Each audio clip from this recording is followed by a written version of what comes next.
चलिए होमवर्क मिलवा दिया जाए हो देखिए मिला देते हैं, सब लोग अपना आंसर मिला दीजिए। क्या है पहला है भाई सब बहुत सारा तोरा बता दिया गया, इसमें तोरा कुछ समझाने के तो लायक है ही नहीं। हम तोरा बोलते हैं एबीसी मान के बताने के लिए तो एक ही बात याद रख कि भाई सब बराबर में 0 होनी चाहिए, अगर नहीं है तो कर दे तुम प्लस है माइनस है, इधर आएगा प्लस हो जाएगा बराबर में 0। a का वैल्यू 1, b का वैल्यू -3, c का वैल्यू 6। कैसे होता है मेरे को भी नहीं पता है। 11x + 6y = -2, तो 11x + 6y माइनस से इधर आएगा तो प्लस बराबर 0। a का वैल्यू 11, b का वैल्यू 6, c का वैल्यू 2। तीसरा है 2x - √2y + 2 बराबर में 0। a का वैल्यू 2, b का वैल्यू माइनस में √2, c का वैल्यू 2। चौथा नंबर है 1/√2x + √5/3y = -3। 1/√2x + √5/3y minus है तो प्लस बराबर 0। ये तीसरा नंबर 2x/3 है। यस हाउ है पर a बराबर 2x/3 b का वैल्यू √5/3 और c का वैल्यू 3। पांचवा नंबर 2 क्या कुछ नहीं 2x - 6/7y बराबर में 0। a का वैल्यू 2, b का वैल्यू -6/7, c का वैल्यू 0। ना सब लोग कर लेंगे मिला लेंगे, बाकी हम चलते हैं आज की क्लास में। थोड़ा सा इस क्वेश्चन में हम थोड़ा सा कुछ करते हैं तब मजा आएगा सर। हाँ कितना मजा आएगा करने में। अरे चलिए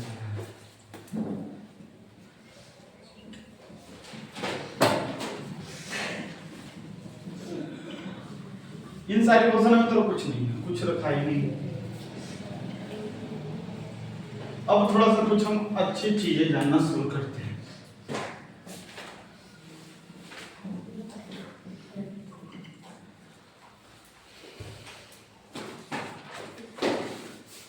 आना भाई और ध्यान से सब सुनिए। अब इस क्वेश्चन में देख हम क्या करेंगे, कुछ चीजें ध्यान देंगे। पहला क्वेश्चन है 2x + 3 = 0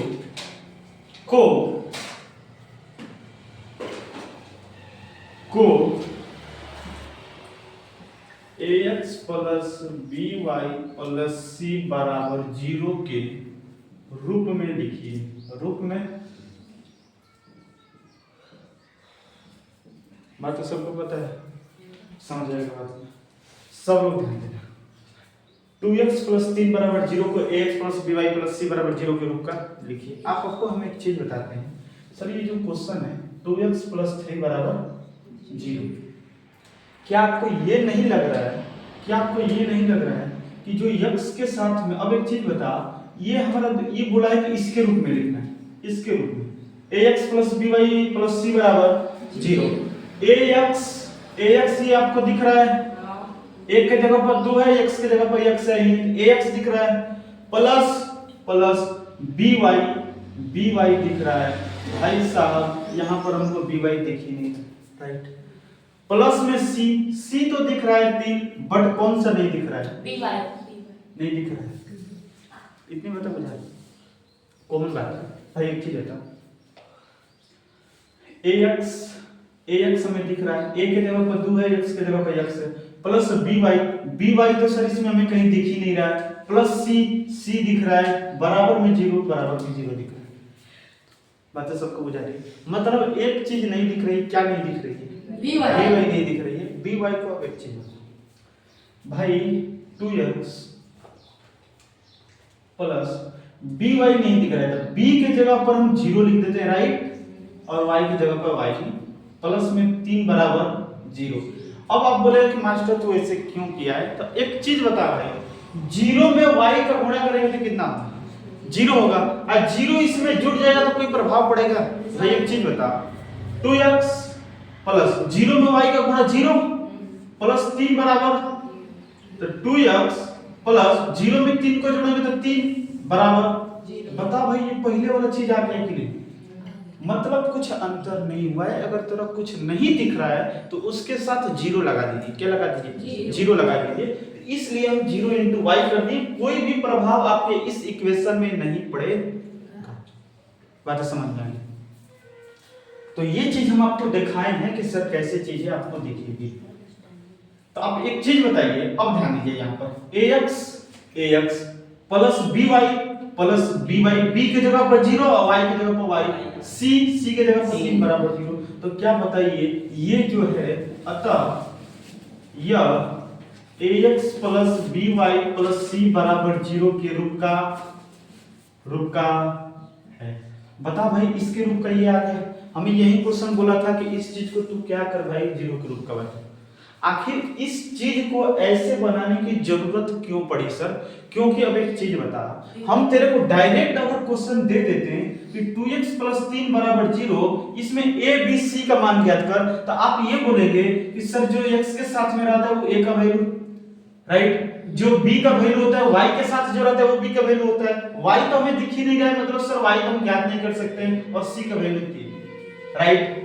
अब इस चीज b के वैल्यू को नहीं बता सकते क्योंकि यहाँ पर y नहीं है, क्योंकि b जो होता है ठीक y का ही गुणांक होता है, b जो होता है y का गुणांक होता है। इसमें सर हमें y दिख ही नहीं रहा है, y दिख नहीं रहा है मतलब b का मान ज्ञात नहीं कर सकते हैं। इसलिए b के मान को ज्ञात करने के लिए हमें सबसे पहले इस रूप में लिखना पड़ता है।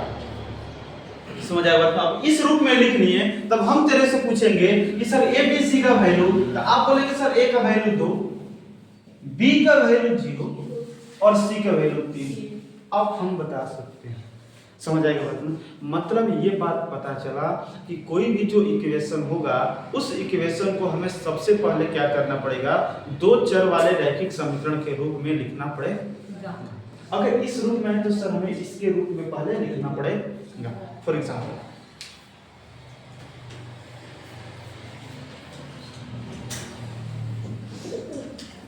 क्वेश्चन नंबर 2,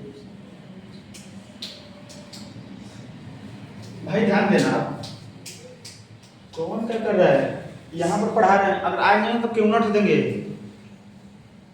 खड़ा कर। दो चर वाला रैखिक समीकरण व्यापक रूप बता। दो चर वाला रैखिक समीकरण का व्यापक रूप,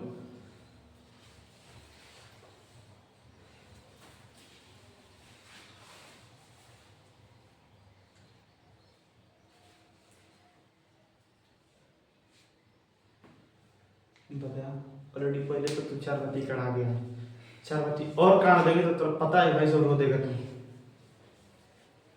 ऐसा काम ना कर कि तेरे को मेरे को रोवाना पड़े। पढ़ाई कर ले, आ जाएंगे ना तो बर्बाद कर देंगे, भी नहीं जान रहता। बैठ जल्दी, बोका देंगे, छाल बजा रहे बैठ के। जान रहे क्या बोल रहे थे? जैसे फॉर एग्जांपल अगर हम दूसरा क्वेश्चन कहें कि सर x बराबर 2y, x बराबर 2y, राइट, को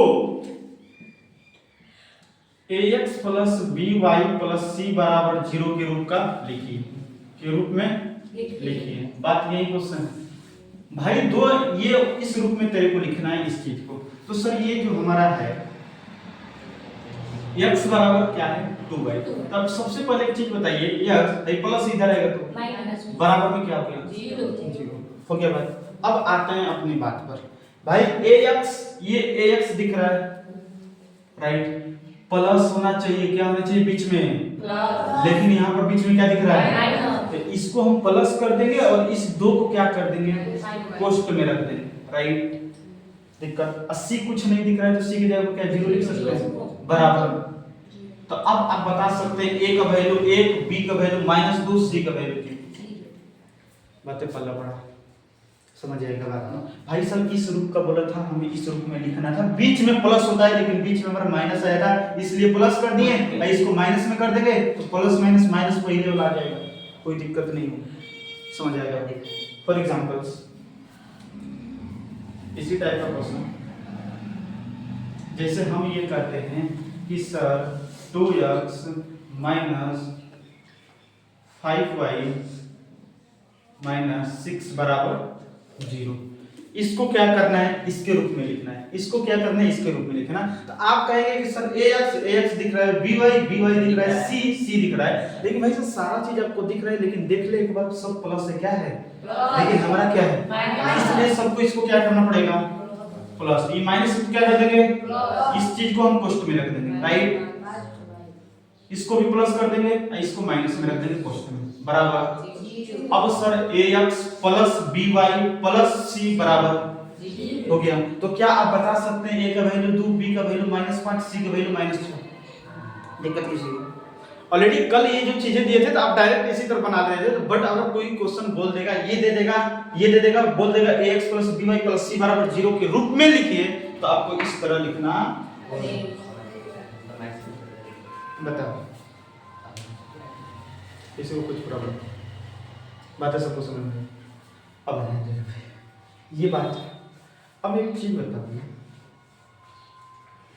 फोर्थ नंबर, अगर आपसे एक क्वेश्चन और हम देने की बात करें तो ये हम कहना पसंद करेंगे कि सर 1/2x 1/2x बराबर में 0, बराबर में 0। इस चीज को अब हम बोलेंगे आपको ax plus by plus c बराबर 0 के रूप में लिखिए।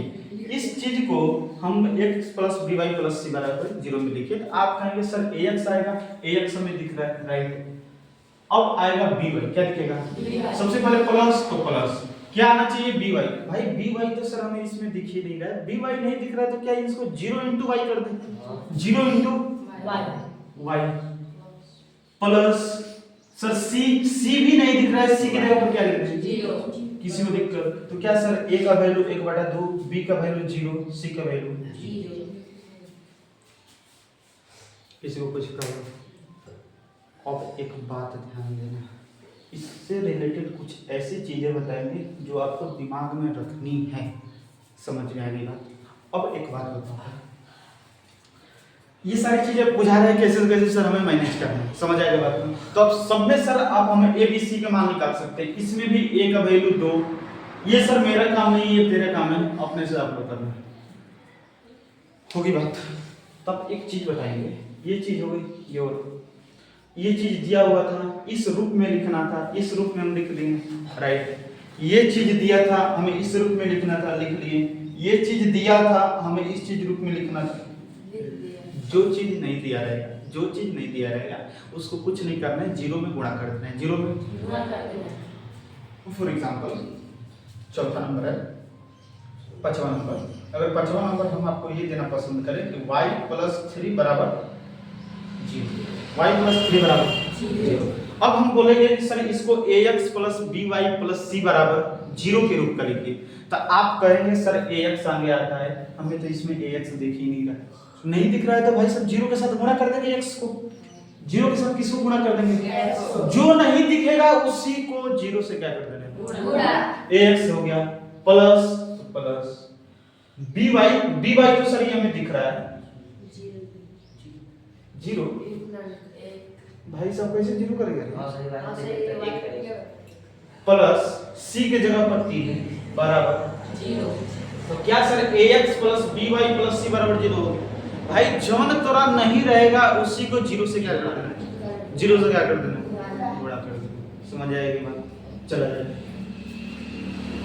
हाँ सब देख जैसे जैसे कहें वैसे ये सारी चीजें जो बन जा रहा है, इसको क्या करना है आपको, उसमें से a b c का मान अपने से निकालना है, उसके नीचे हाँ ये सब करके उसके नीचे a b c का मान निकाल देना है, लिख देना है अपने से, हम मिला देंगे, चलेंगे सब उतारेंगे सब लोग क्वेश्चन के हिसाब से सब लोग उतारेंगे। ये दूसरा नंबर, तीसरा नंबर, चौथा नंबर, पांचवा नंबर किया जाए सब लोग। सबको हो गया, चलो प्रत्येक स्थिति में जो हमें निकालना था एबीसी का मान, उस एबीसी का मान को हम निकाल रहे हैं, सब लोग अपना मिलाना। पहला इसमें a का वैल्यू 2, a का जो वही मान होगा जो x का गुणांक होता है, x के गुणांक को ही हम a कहते हैं, x के गुणांक में जो रहता है वो a का वैल्यू, जो y के गुणांक में रहता है वो b का वैल्यू, और जो अकेला है c का वैल्यू। दिक्कत यहाँ पर जो x के गुणांक में वो a का वैल्यू जो y के गुणांक में वो b का वैल्यू -2 और c का वैल्यू 0। तीसरी ये जो है x के जो गुणांक में रहता है वो a होता है, y के जो गुणांक में रहता है वो b होता है, जो अकेला है सर -6c का वैल्यू। जो x के गुणांक में होता है वो a का होता है वैल्यू 1/2, जो y के गुणांक में है वो b का वैल्यू होता है 0 और जो अकेला है सर c। बात कर पढ़ाई कर यहाँ पर इधर उधर ना कर, होगी बात। आओ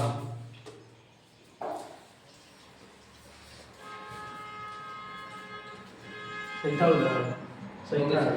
एबीसी का मान भाई निकालना बता दिए कैसे होता है, इसमें तो तरह कुछ है ही नहीं।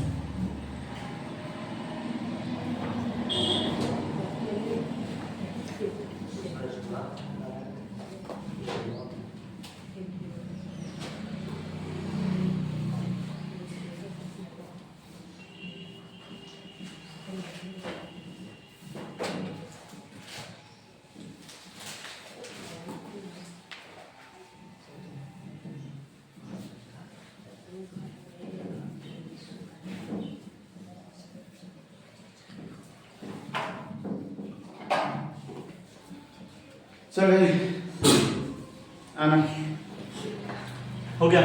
जैसे हम फॉर एग्जांपल आपके लिए एक बात करें तो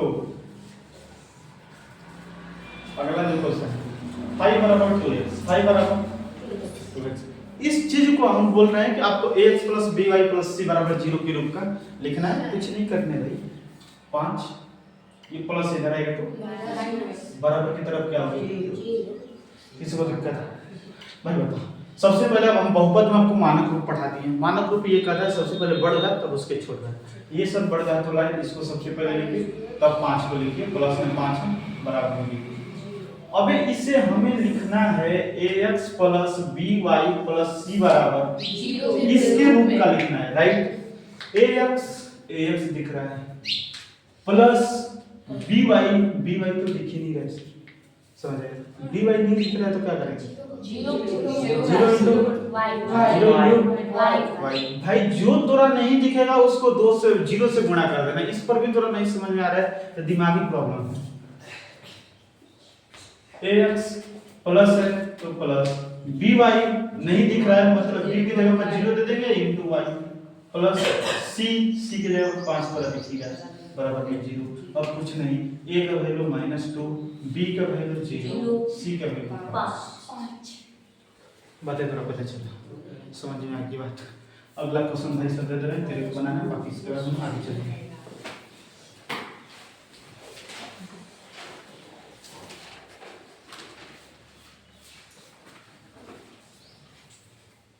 इसको क्या करना है, ax plus by plus c बराबर 0 के रूप में लिखना है, इसके रूप में लिखना है।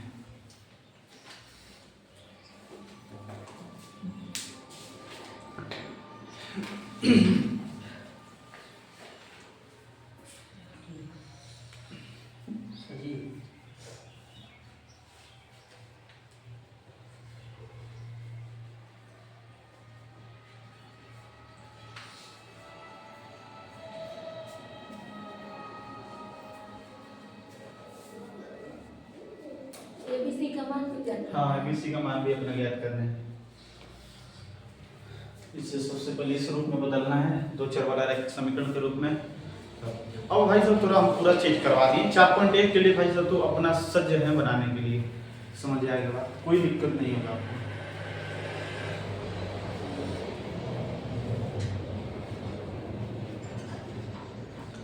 इससे थोड़ा सा एक बात बताइए जो भाई सब बहुत मोटी बात है, बहुत कम लोग इस बात को बताते हैं, इस बात को तो ध्यान रखना जो अभी हम थोड़ा बताने जाएंगे।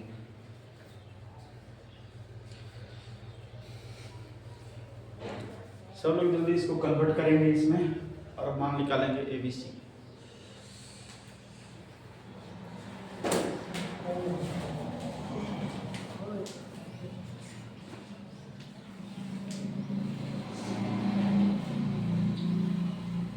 इस चीज का मतलब थोड़ा बुझा रहा है कि इस पूरे समीकरण में बस एक चर दिख रहा है, क्या दिख रहा है, एगो चर। लेकिन इसे हमें बदलना है 2 चर में। क्या बदलना है? दो अक्षर में। मतलब इस रूप में बदलना है, दो अक्षर में बदलना है। कैसे बदला जाता है थोड़ा सारा फंडा बता दें।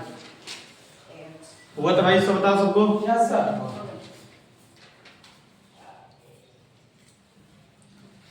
होगी बात, कढ़ाई मार दी। क्या बने बताइए, कॉपी में लिख के बताओ जो बनाएंगे, पढ़ते हैं। लास्ट आंसर बोलना। ए बराबर, अरे ये बराबर है पकड़ो जी, जो इस रूप में बदली उसको बता। 3 माइनस 3 माइनस 5y 5y बराबर 0 बराबर 0 minus 5y minus 5y plus 3 plus 3 बराबर 0 हाँ minus 5y minus 5y plus plus 0.5 zero point नहीं है, इंटू है। इंटू मतलब गुणा है, वाई सॉरी क्या रहेगा बता। 0 into y वाई पर नहीं दिख रहा है, शायद वही पड़ जाएगी। x प्लस 3 बराबर 0 बैठ बात समझ आएगा ना सब करना है भाई। सब ये 3 प्लस इधर आया तो माइनस बराबर 0। सबसे पहले बड़े घात वाले को लिखते हैं, तब छोटे वाले को बराबर 0 होगी बात। अब आते हैं हम अपना बात पे। है सबसे पहले ax, ax तो इसमें दिख ही नहीं रहा। सबसे पहले ax आया, ax हमें दिख नहीं रहा है, मतलब 0 into x कर देंगे। क्या कर देंगे? 0 into x 0 into x plus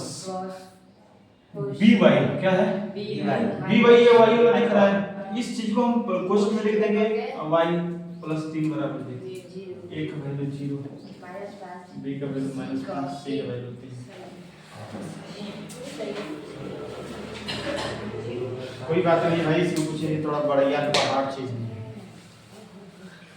हो गया बात, सब हो गया। अभी भाई सब इतना थोड़ा क्वेश्चन इतना प्रैक्टिस करवा देंगे, थोड़ा बुद्धि में नहीं घुस रहा हो तो वाकई थोड़ा बता दें दिमागी प्रॉब्लम है भाई है। हो गया बात।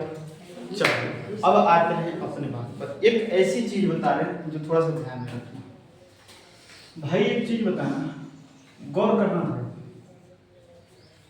हम इस व्यापक रूप को लिख रहे हैं ax plus by plus c बराबर 0।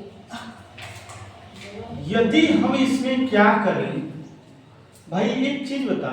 मान लेते हैं यहाँ पर x बराबर हम क्या कर देते हैं 0। x बराबर क्या कर देते हैं 0। बड़ी बात है समझना, x बराबर क्या करते हैं 0। तो भाई सब a x के जगह पर 0 प्लस by प्लस में c बराबर, किसी को दिक्कत a में 0 का गुणा होगा तो प्लस by प्लस c बराबर, मतलब by प्लस c बराबर क्या हो गया 0। ये बात दिख रही है। मतलब ये बात सर समझ में आ रही है कि अगर दो चर वाला रैखिक समीकरण का जो व्यापक रूप होता है, अगर उसमें किसी भी एक हमारा चर का मान जैसे x हो गया या y हो गया, जैसे x के जगह पर हम 0 रखेंगे, उस पूरे समीकरण में बस हमारा एगो चर बचेगा। कितना चर बचेगा? एगो चर बचेगा। कितना चर बचेगा? y बचेगा। या आप y को 0 कर देंगे तो ये खत्म हो जाएगा, बच जाएगा ax प्लस c बराबर 0। दिक्कत, लेकिन सर उस समय क्या होगा जब हमारा x भी सॉरी a बराबर 0। हाँ भाई सॉरी a बराबर a 0 होना चाहिए, a 0 होना चाहिए, सॉरी 0 प्लस b। अब उस समय क्या होगा यदि a भी 0 हो जाए और b भी क्या हो जाए 0। राइट, समझना तो भाई। a के जगह पर 0 इंटू x प्लस b के जगह पर 0 इंटू y प्लस में c बराबर, भाई सब 0 में x का गुणा 0 में y का गुणा प्लस में c बराबर, मतलब c बराबर। एक चीज बता, c एक हमारा कांस्टेंट है, अचर है। c की जगह पर 3 आता है, 4 आता है, कुछ भी आ जाता है c की जगह पर। तो क्या एक चीज बताओ, अगर c की जगह पर हम 3 दे दें तो क्या थोड़ा लग रहा है 3 c की जगह पर क्या दे दिए 3 और ये 0, क्या बताओ 3 0 के बराबर होता है? 3 0 के बराबर होता है रे? ना 3 0 3 3 ही के बराबर होगा। 3 ना 1 के बराबर होता है, ना 2 के बराबर, ना 0 के बराबर। 3 हमेशा 3 के बराबर होगा, हम अपना अपने के बराबर हो, राइट। तो एक चीज बताओ, क्या अगर a 0 हो जाए, अगर b 0 हो जाए तो सर हमारा c बराबर 0, जो इट इज नॉट पॉसिबल, जो हमारा पॉसिबल नहीं है। मतलब सर ये बात समझ में आ रही है कि अगर ये दो चर वाला रैखिक समीकरण है तो एट द सेम टाइम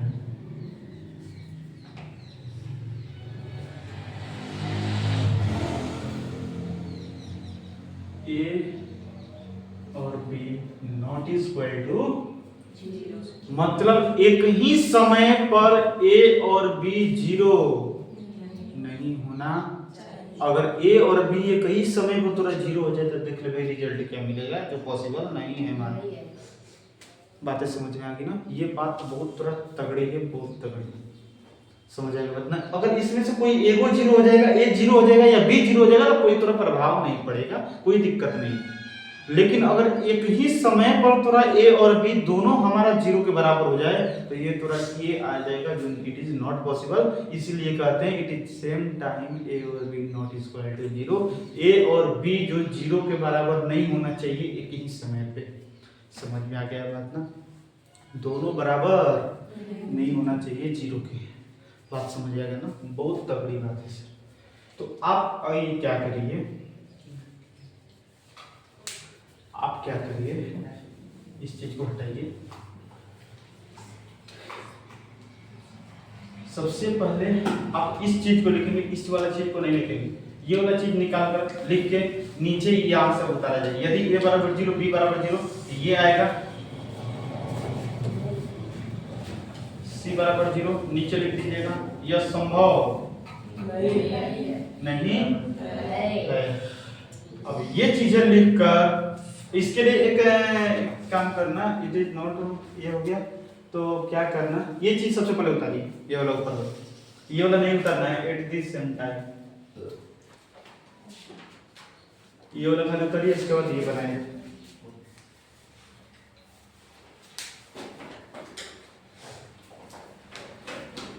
अगर इसमें से कोई एक 0 हो जाएगा a या b तो कोई प्रभाव नहीं पड़ेगा, एकदम सही है, कोई दिक्कत नहीं। लेकिन दोनों बराबर से 0 पे नहीं होना चाहिए।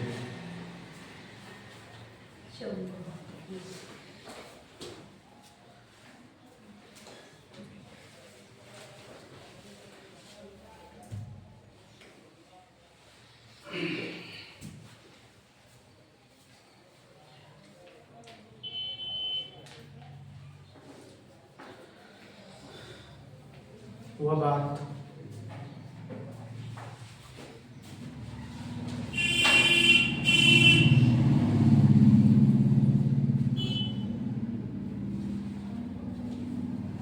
सब लोग नोट से पर कंप्लीट कर रहे हैं।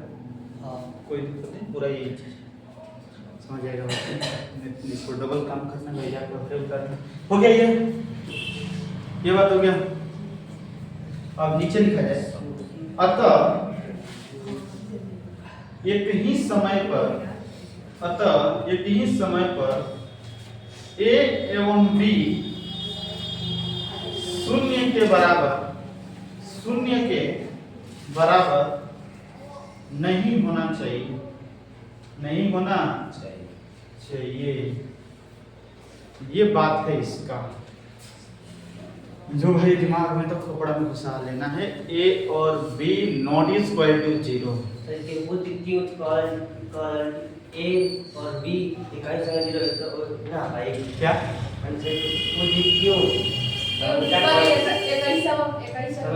मतलब ये बोलेगा कि a और b दोनों शून्य नहीं होना चाहिए, क्यों? यही ना कह रहा है भाई। सब प्रूफ तो हम खुद दिखा देंगे।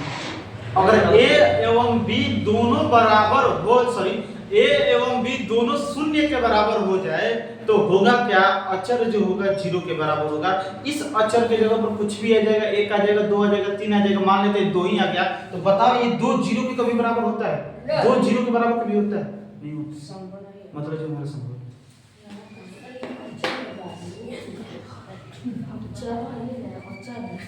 समझ आ गया बात। और यहाँ पर एक बात भाई लिख लेना, बड़ी तगड़ी चीज है, बहुत तगड़ी, बहुत तगड़ी। हो गया बात? यहाँ पर ये चीज दिखा है, इसके बाद एक खाली लाइन तो होना चाहिए। समझ आ गया? नहीं होगा तो बगल में तो होगा। यहाँ पर जो थोड़ा ए दिख रहा है, बी जो दिख रहा है और सी जो दिख रहा है, ये तीनों वास्तविक संख्या है। क्या है? वास्तविक संख्या। भाई लिख ले, तगड़ा है ये। बगल में लिख लेना, ए बी सी तीनों क्या है? वास्तविक संख्या है। बहुत बवाल चीज है ये दोनों पॉइंट, ये और ये बातें ध्यान में रखनी है।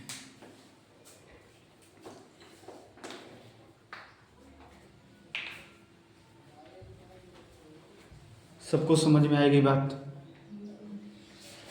बताओ किसी को कुछ प्रॉब्लम तो? हो गई? अब आते हैं भाई, ध्यान में रखना। हो गया?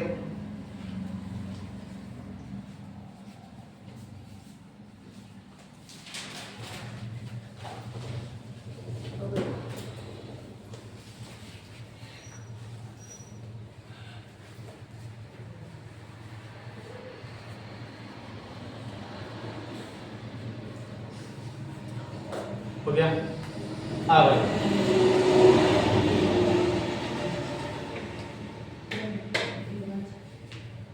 होगी बात?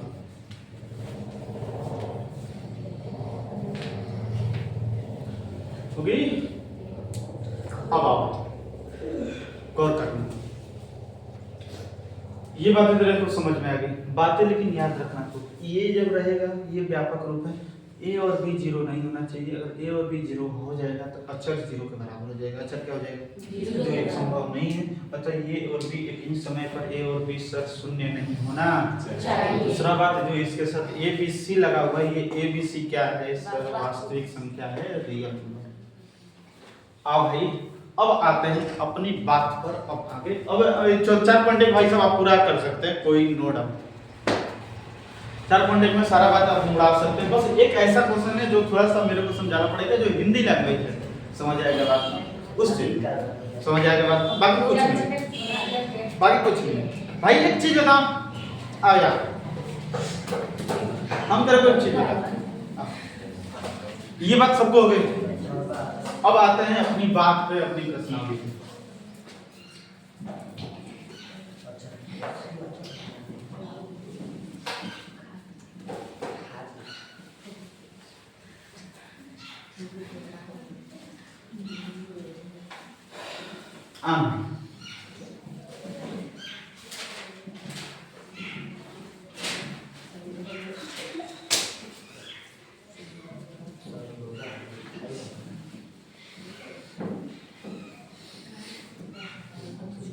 समझना तो भाई,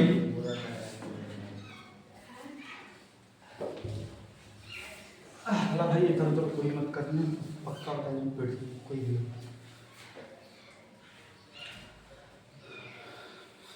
सबसे पहले हम पहला नंबर क्वेश्चन पढ़ते हैं, तब आपको बताते हैं। देखिए चलो, पहला नंबर क्वेश्चन है, एक नोटबुक की कीमत एक कलम की कीमत से 2 गुनी है, राइट? इस कथन को निरूपित करने के लिए 2 चर वाला एक रैखिक समीकरण लिखिए। कुछ नहीं करना, ये जो आपको बोला है नोटबुक की कीमत कलम की कीमत से 2 गुनी है, मतलब ये इस चीज को ax + by + c = 0 के रूप का लिखना है। ax + by + c = 0 के रूप में लिखना है। वही नीचे बोला है 2 चर वाला रैखिक समीकरण के रूप में निरूपित कीजिए। भाई हम एक चीज बताते हैं, इस चीज को अपने पर लेते हैं, सब लोग समझ। हम आपको ये बोलते हैं भाई साहब मेरा एज बताओ, मेरा एज क्या, मेरा उम्र क्या होगा, तो तू भाई साहब यही गेस करेगा मास्टर, अभी तो 15 वर्ष का है, 17 वर्ष का है, ये गेस करेगा। हम आपको बोलेंगे कि भाई साहब हम अब आपका उम्र बताएंगे, तो आपका उम्र सर हम एग्जैक्ट तो कभी बता नहीं सकते हैं, समझ आएगा बात में। तो अगर हम अपना उम्र कहें आपको बताने के लिए, तो आप सर क्या कहेंगे कि सर आपका उम्र कभी 15, 17, 18, 20 इस तरह बताते रहेंगे। तो सर ये कोई हमारा एग्जैक्ट हमारा उम्र नहीं हुआ, राइट। तो हम आप बोलेंगे कि सर हम आपके उम्र को एक बार x मान लेते हैं। क्या मान लेते हैं? x मान लेते हैं। और हम जब आपका उम्र बता रहे थे कि सर आपका 10 वर्ष है, 15 वर्ष है, 18 वर्ष, 17 वर्ष है, हम आप लोग का उम्र बता रहे हैं कि सर आप लोग का 16 वर्ष है, 17 वर्ष है, राइट। तो हम ये बोलेंगे कि सर हम एग्जैक्ट आपका उम्र नहीं बता रहे हैं, इसलिए हम एक बार मान लेते हैं कि आपका उम्र y है, और आप लोग बोले कि मास्टर हम तेरा उम्र x को मान लेते हैं और तू मेरे को मान ले y, राइट। अब थोड़ा सा ये तो बात होगी कि सर हम मान लेते हैं कि मेरा उम्र x है और आपका उम्र क्या है? y।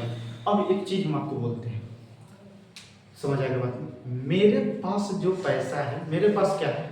जो पैसा है, मेरे पास जो आपके पैसा से 2 गुना है, आपके पैसा से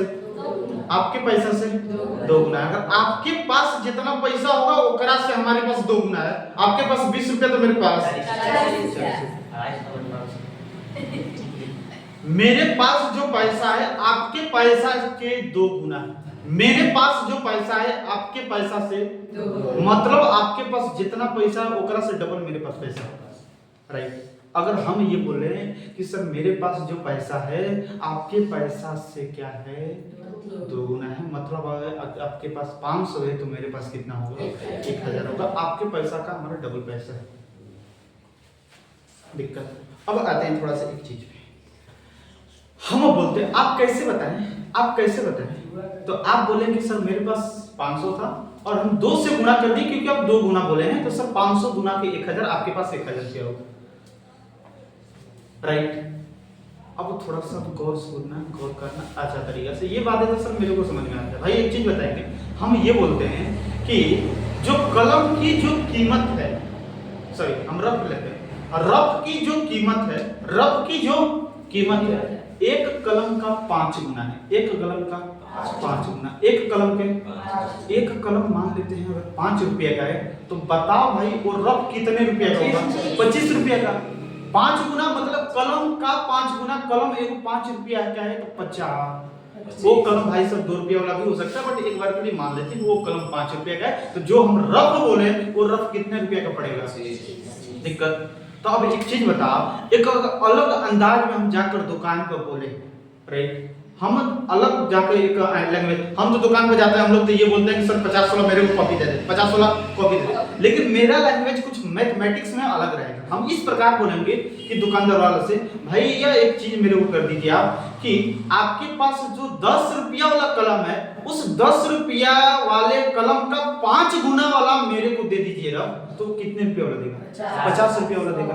10 रुपया वाला कलम का 5 गुना मतलब 10 5 50, मतलब मेरे को 50 रुपया। भाई से उतना मतलब अगर कोई अच्छा दिमाग वाला है दुकानदार वाला तो वो दे देगा 50 रुपये का, बट अगर कोई थोड़ा सा दिमाग में कमजोर है वो करा बुझाएगा नहीं क्या कहना चाहता है, एगो कलम के 5 गुना वाला रफ मेरे को दे दे, राइट। तो वहां पर आपको लेना है 50 रुपया वाला, तो आपको एक ट्विस्ट लगाना पड़ेगा कि भाई साहब आपके दुकान को जो 10 रुपया वाला कलम है उसका 5 गुना वाला मेरे को दे दीजिए कॉपी। तो वो बोलेगा सर मतलब कि आप 50 रुपया लेना चाहते हैं? हाँ भैया हम यही लेना चाहते हैं। बातें समझ में? इससे एग्जाम्पल थोड़ा कुछ बुझा रहा है। मतलब अगर कोई भी चीज है, मान लेते हैं अगर हम बोल रहे हैं कि मेरा जो उम्र है, मेरा जो उम्र है, राइट, मेरा जो उम्र है आपके उम्र का 2 गुना है। एक बार के लिए हम मान लेते हैं कि आपका उम्र 10 वर्ष का, राइट, 10 वर्ष का, तो हम कितने वर्ष का? 20 वर्ष का। आपके उम्र का हमारा 2 गुना, मतलब अगर आप 15 वर्ष का तो हम कितने वर्ष का? 30 वर्ष का। ऑलरेडी 30 वर्ष का है नहीं, 30 चल रहे हैं। हाँ 30 25 अरे 20 चलते हैं, 20 25 25 20 25 भाई साहब सही 25 ना रही आपकी बार आप खेल रहे हैं 18 19 तो कम भाई वो कर बुका 25 18 क्यों एक बार 18 क्यों नहीं हां 18 क्यों नहीं चल रहा है 90 बता दे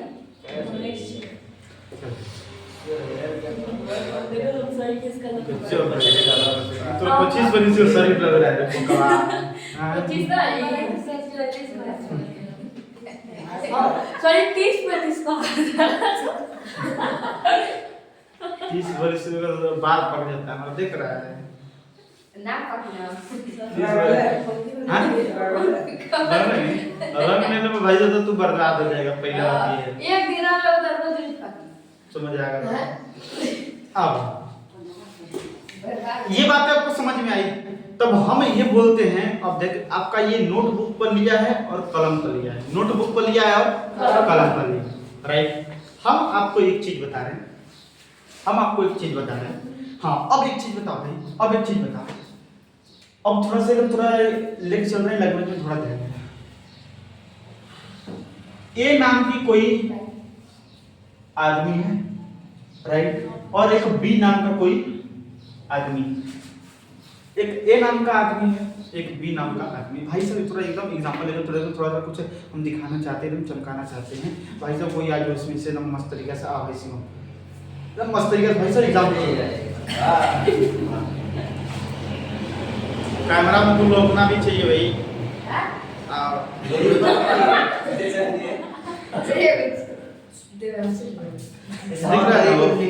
दिख रहा है ना?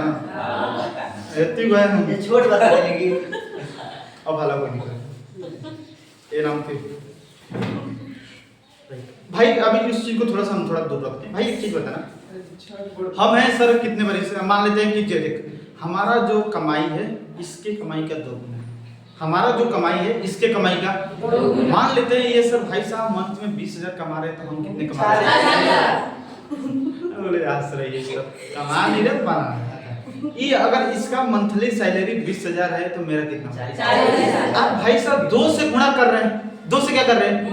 किस में गुणा कर रहे हैं? मेरे में कि इसमें कर रहे हैं? एकरा में कर रहा है। इसके कीमत में 2 से गुणा करने तो मेरा कीमत निकल रहा है, राइट। अब एक चीज बता भाई, अब एक चीज बता, हम ए नाम का आदमी है, ये बी नाम का आदमी है, राइट। ए नाम के आदमी है, बी नाम के आदमी है। हम बोल रहे हैं कि मेरा जो आय होगा, मेरा जो इनकम होगा, इसके इनकम का क्या होगा? 2 गुना। लेकिन इसका इनकम हम तुरा नहीं बता रहे कितना है, समझ आएगा बात? बस खाली इसका नाम है बी और हमारा नाम है ए, राइट। तो हमारा जो इनकम है इसके इनकम का 2 गुना, मतलब ए बराबर 2b हो जाएगा, ए बराबर 2b हो जाएगा। इसमें नहीं ना तो तू 10,000 में 20,000 में 10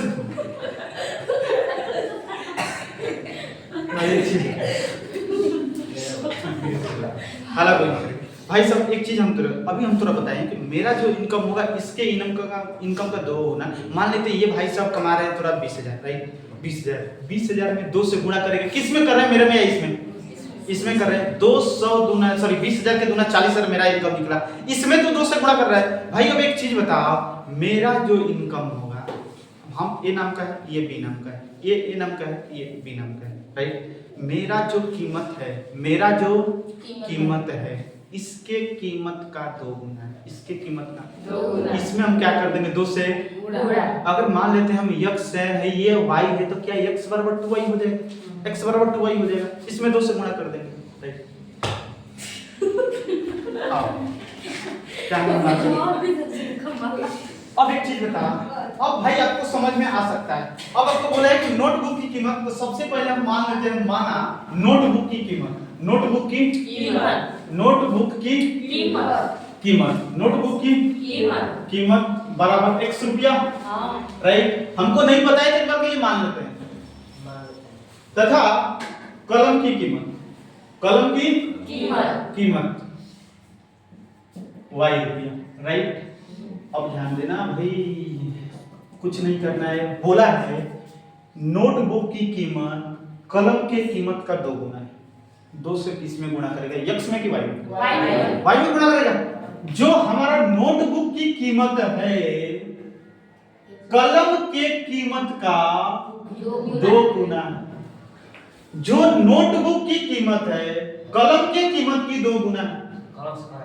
देखकर मतलब अगर पूरा कलम 5 रुपया का है तो नोटबुक 10 रुपया का, कलम अगर 20 रुपया का तो नोटबुक 40 रुपया का।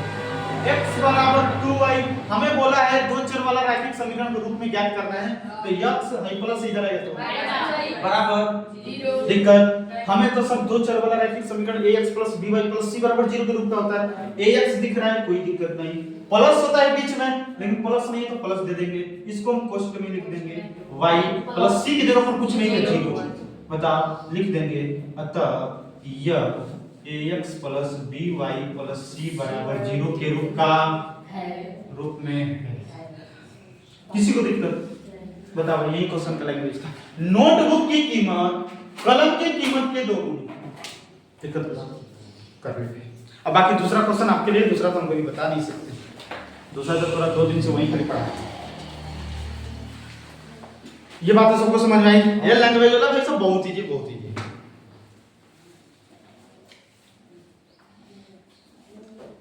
ये प्रश्नावली भाई है, प्रश्नावली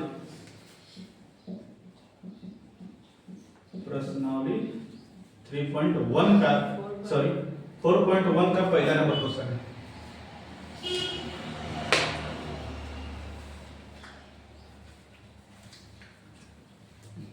बाकी जो क्वेश्चन है अगला, दूसरा नंबर जो क्वेश्चन है, दूसरा नंबर क्वेश्चन तो भाई तू खुद उड़ा सकता है। दूसरा नंबर क्वेश्चन में एक बात बोला है, उसको ax + by + c के रूप में लिखिए और प्रत्येक स्थिति में abc का मान ज्ञात करना है, तो उसको उस रूप में लिखना पड़ेगा और abc का मान ज्ञात। इसमें abc का मान नहीं पूछा इसलिए नहीं करें, खाली इस रूप में बोला है, इस रूप में निकाल। इसका दूसरा नंबर क्वेश्चन अपने से घर से करके लेकर आना है, बाकी कल हम मिलवा देंगे।